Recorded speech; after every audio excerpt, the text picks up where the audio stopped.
Jimmy Kimmel.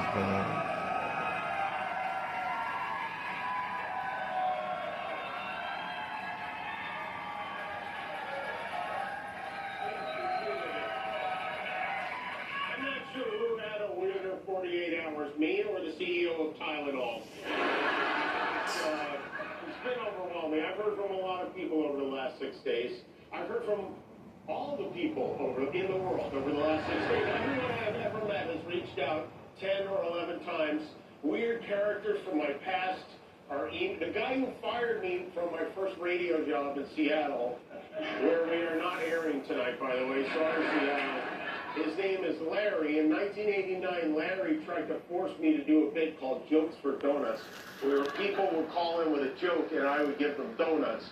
I refused to do it, and then I made a lot of fun of Larry for suggesting it, and eventually Larry fired me, and I had to move back in with my parents. But even he went in to cheer me up. Thank you, Larry, and I want to thank everyone who checked in.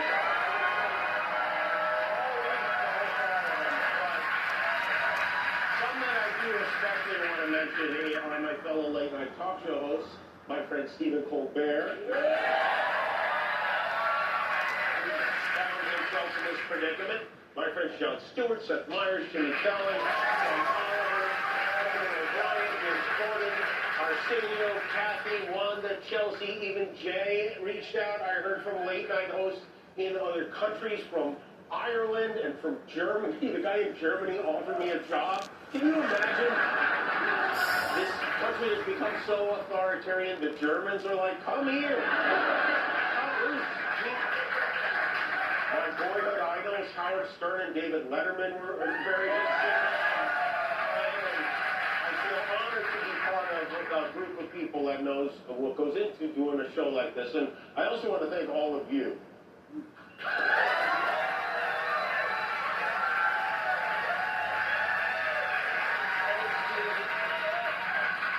Supporting our show, cared enough to do something about it, to make your voices heard so that mine could be heard. I will never forget it. And maybe most of all, I want to thank the people who don't support my show and what I believe, but support my right to share those beliefs anyway.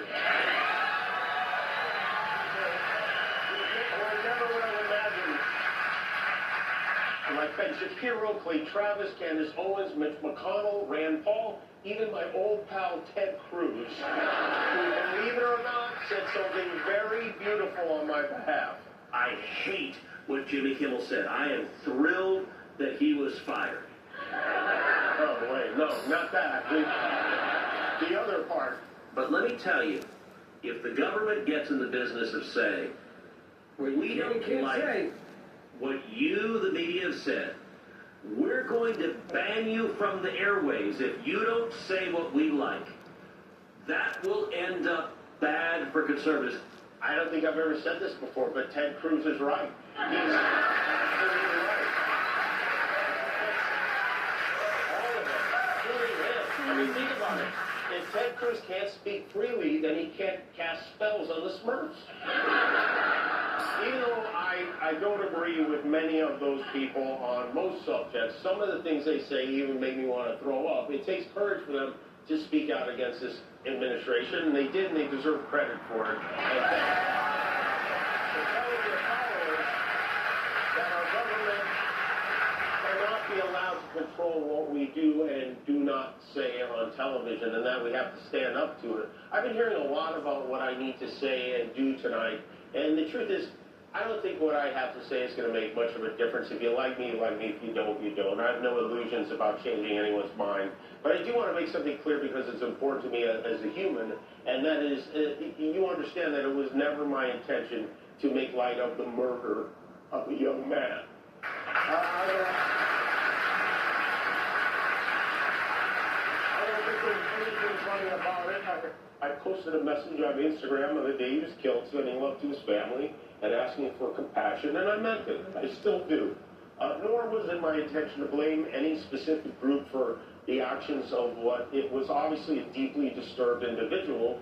That was really the opposite of the point I was trying to make, but I understand that to some that felt either ill-timed or unclear, or maybe both. And for those who think I did point the finger. I get why you're upset. If the situation was reversed, there's a good chance I'd have felt the same way. I have many friends and family members on the other side who I love and remain close to, even though we don't agree on politics at all. I don't think the murderer who shot Charlie Kirk represents anyone. This was a sick person who believed violence was a solution, and it isn't. Ever. And also, selfishly, I am a person who gets a lot of threats. I get many ugly and scary threats against my life, my wife, my kids, my co-workers, because of what I choose to say. And I know those threats don't come from the kind of people on the right who I know and love. So that's what I wanted to say on that subject. But I don't want to make this about me, because, and I know this is what people say when they make things about them, but I really don't. This show is not important. What is important is that we get to live in a country that allows us to have a show like this. Well spoken. I had the opportunity to meet and spend time with comedians and talk show hosts from countries like Russia, countries in the Middle East, who told me they would get thrown in prison for making fun of those in power, and worse than being thrown in prison. They know how lucky we are here. Our freedom to speak is what they admire most about this country. And that's something I'm embarrassed to say I took for granted until they pulled my friend Steven off the air and tried to coerce the affiliates who run our show in the cities that you live in to take my show off the air. That's not legal. That's not American. That is un-American. And it is so painful.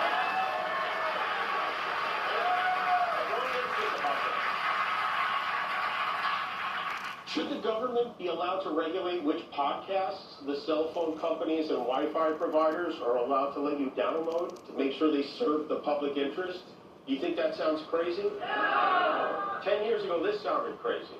Brendan Carr, the chairman of the FCC, telling an American company, we can do this the easy way or the hard way, and that these companies can find ways to change conduct and take action on Kimmel, or there's going to be additional work for the FCC ahead. In addition to being a direct violation of the First Amendment, is not a particularly intelligent threat to make in public. Ted Cruz said he sounded like a mafioso. Although, I don't know, if you want to hear a mob boss make a threat like that, you have to hide a microphone in a deli and park outside in a van with a tape recorder all night long. This genius said it on a podcast. Brendan Carr is the most embarrassing car Republicans have embraced since this one. And that's saying something.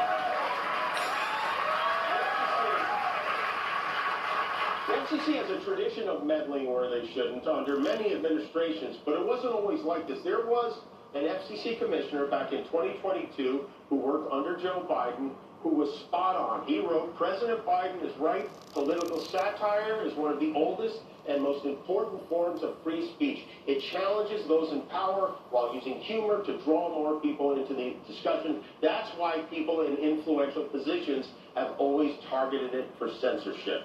You know who wrote that? FCC Commissioner Brendan Carr, who later was appointed chairman of the FCC by this former crusader for free speech. If we don't have free speech, then we just don't have a free country. It's as simple as that. If this most fundamental right is allowed to perish, then the rest of our rights and liberties will topple. Just like dominoes, one by one, they'll go down. That was also in 2022, and I wonder, how did that guy turn into this guy? Who would you like to see replace Kimmel on late night? Anybody can replace a guy in no talent. Kimmel look, he was fired, he had no talent. It's a whack job, but he had no talent, and more importantly than talent, he had no, because a lot of people have no talent, they get ratings. But he had no ratings. Well,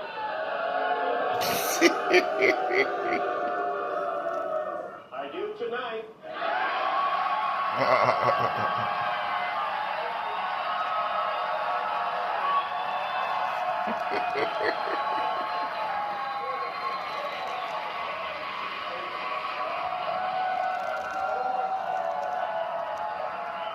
almost had to feel sorry for him.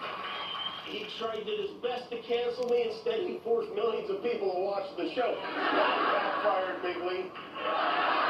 He might have to release the Epstein files to distract us from this now.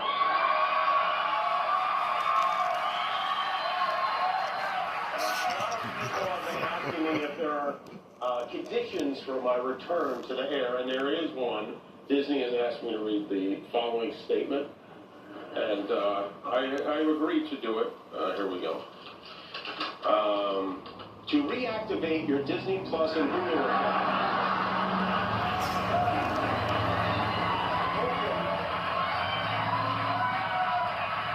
Open the Disney Plus app on your smart TV or TV-connected device.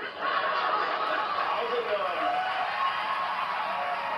fortunate to work at a company that has allowed me to do the show the way we want to do it for almost 23 years.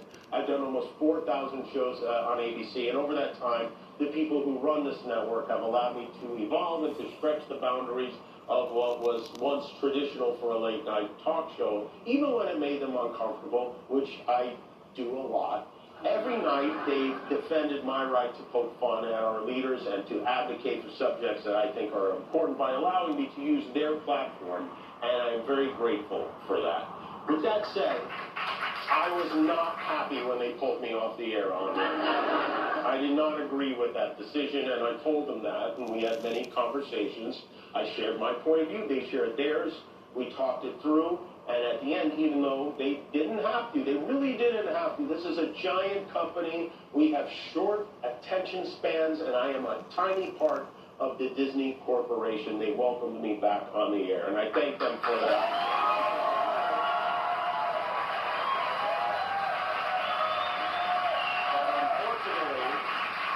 I think unjustly, this puts them at risk. The President of the United States made it very clear that he wants to see me and the hundreds of people who work here fired from our jobs. Our leader celebrates Americans losing their livelihoods because he can't take a joke. He was able to squeeze Colbert out of CBS. Then he turned his sights on me, and now he's openly rooting for NBC to fire Jimmy Fallon and Seth Meyers and the hundreds of Americans who work for their shows who don't make millions of dollars. And I hope that if that happens, or if there's even any hint of that happening, you will be 10 times as loud as you were this week. We have to speak out against it. He's not stopping. And it's not just comedy. He's gunning for our journalists, too. He's suing them. He's bullying them. Over the weekend, his foxy friend Pete Hegseth announced a new policy that requires journalists with Pentagon press credentials to sign a pledge promising not to report information that hasn't been explicitly authorized for release. That includes unclassified information. They want to pick and choose what the news is. I know that's not as interesting as muzzling a comedian, but it's so important to have a free press, and it is nuts that we aren't paying more attention to it.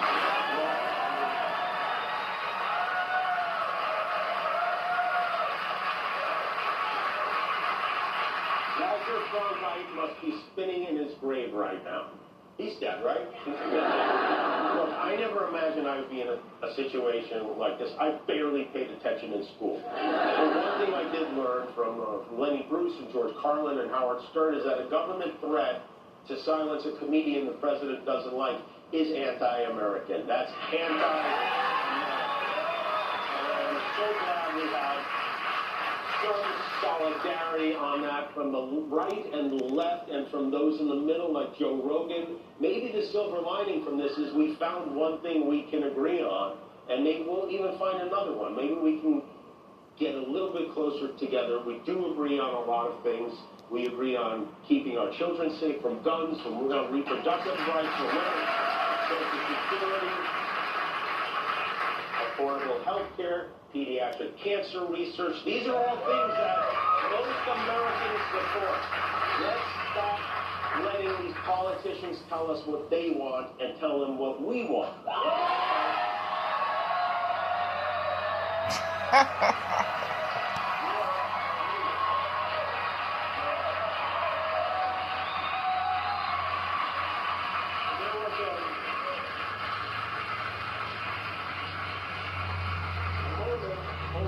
again, a very beautiful moment.